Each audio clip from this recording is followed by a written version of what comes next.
live long and prosper. I had to train myself to do that because I could do this hand without even trying. But this one, I had to train it a lot to get the muscles to do this. Why? Because I'm a really big nerd. I've been a big nerd for my entire life. When I was in grammar school, back in the day, we would play Star Trek at school.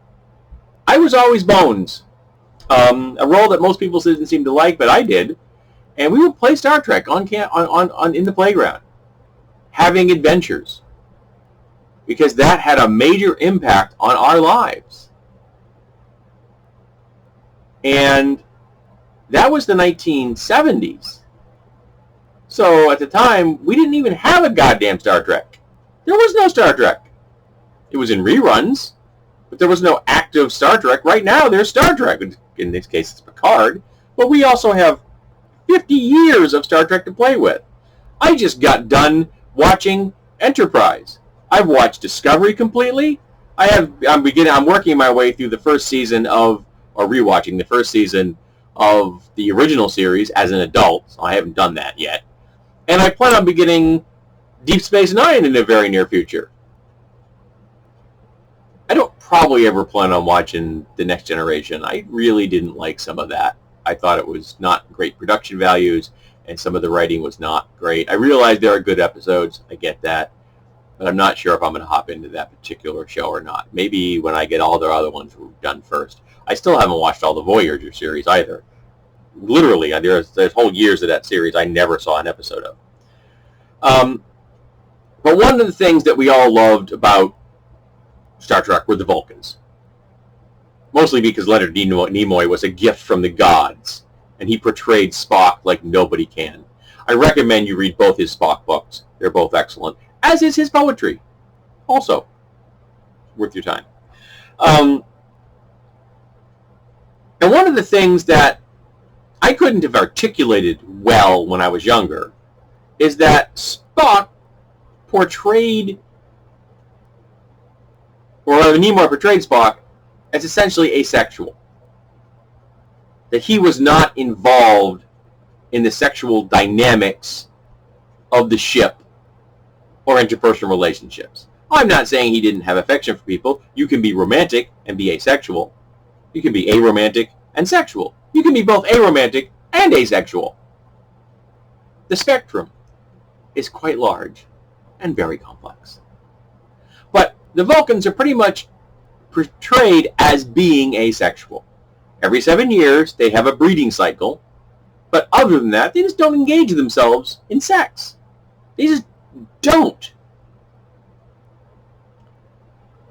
Which is one of the reasons I found the portrayal of T'Pol in the Enterprise series to be so deeply disturbing. I don't blame Jolene Blalock. She's just acting the role she was handed and using the script she was given. And I think doing that, portraying the character and acting out the script that she was given, she did an excellent job. There are times when she did a really beautiful job of portraying that character. I think she's an excellent actress.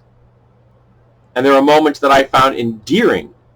Though of all the characters in the show, I think my wife and I both really liked Phlox the most. My wife actually fell in love with that character. She thought he was very well written. And I have to concur. He really was very well written. And the actor portrayed him very well. And I apologize for not remembering his name. I'm not a name guy.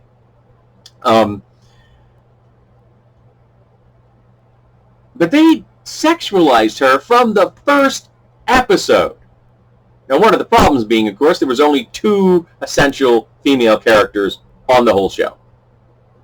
2. Hoshi and T'Pol. That's it. And except for the Evil Universe version of Hoshi, she pretty much wasn't sexualized. She did have a hookup weekend with somebody, but it was handled tastefully, and it was handled like adults. They both went into it consensually. They both walked away from it consensually. T'Pol's character gets cyclically raped. She is sexualized in the cringy-ass decontamination scenes again and again, I understand that Jolene Blalock is a really attractive human. She is. No questions asked. It is not hard to look at Jolene Blalock. But why is she wearing costumes like this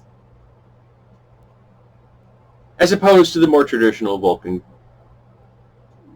uniforms or garb? Now, I realize she ceased to be part of the Vulcan command structure, but why didn't she wear more traditional Vulcan civilian clothing instead of skin-tight jumpsuits with deep V's? Again, I understand. Jolene Blalock, very attractive human. Good curves. I never minded looking at her, particularly in purple. She looked really great in purple, and it's my favorite color. Purple. But why were they constantly sexualizing her? All the damn time. I understand only 2 female characters. So apparently if you wanted to have some kind of sexual connections, you needed to make sure that those people were sexually active, I guess, or involved in the sexual politics of the show. But they didn't touch Hoshi. Maybe they wanted to stay away from some really ugly racist tropes when it comes to Asian women. Thank you for that. But you could have had all kinds of sexual dynamics on that show. Say, for example, if you had same-sex relationships between men, or introduced more than 2 female characters. We did have one pop up occasionally who apparently wanted to date Phlox, but not very often, and that relationship was never really played out. But they sexualized the crap out of T'Pol, a character that I've always thought of as an asexual species. Now, I'm not the only person to float this concept. This is not an original thought on my part. In fact, there are even people in the asexual community who call themselves Vulcans. They have adopted the name of a fictitious species because that fictitious species has the characteristics that they identify with themselves.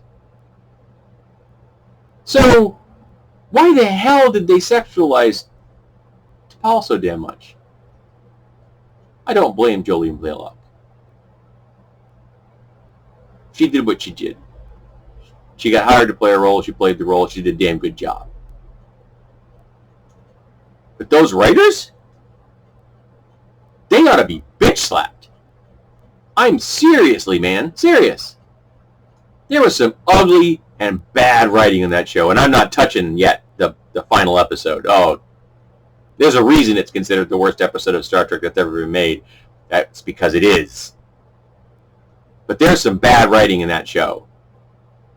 Uneven, boring, not well done. And if it wasn't for the fact that they had some delightful characters and the actors did that they could with them, the show would have been unwatchable.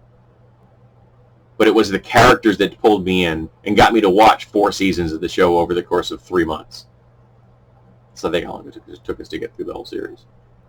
But yeah, I was really put off by the way they sexualized a Vulcan in Star Trek Enterprise. It was inappropriate. It was completely out of character for the species that's presented in the past. And it's as portrayed in almost every other Star Trek series and film. And they did it because they just didn't have enough female characters, and it didn't occur to them to just add more female characters. Why couldn't you have had any of the officers on that ship be women? What would have stopped you? Nothing. Except you didn't.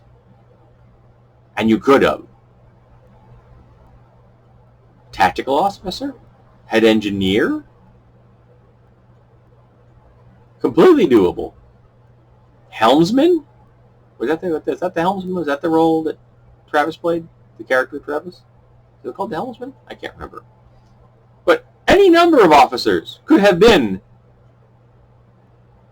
women. They just were lazy and didn't. So if you only have 2 characters, and you don't touch one, essentially, because it would be some very ugly racist tropes, that leaves you with one more. The only one left. So you sexualize the crap out of a character that shouldn't be sexualized. He was ugly. And I think it was out of character for the series. So I've ranted for 10 minutes about this. I apologize. So let's talk about Vulcans and how they are presented in the original series. How they're presented in the series that created them, I should say. Do you view them as essentially asexual characters? Because I do. And there are other people out there that do. So how do you view them? Do you think it was appropriate for sexualizing the character to fall away the way they did? Or was it inappropriate? Do you think that maybe more female characters would have made the show better? You know, say, reflect the reality that half the human species are female. We could have had some non-binary characters. You know, they existed back in the beginning of this century. There were. Really, I'm telling you. They weren't just created by social media. I guess that would be too radical, too, to actually have a show reflect the demographics of the reality of the place it was produced in. Yeah, that would... I guess that just would be inappropriate.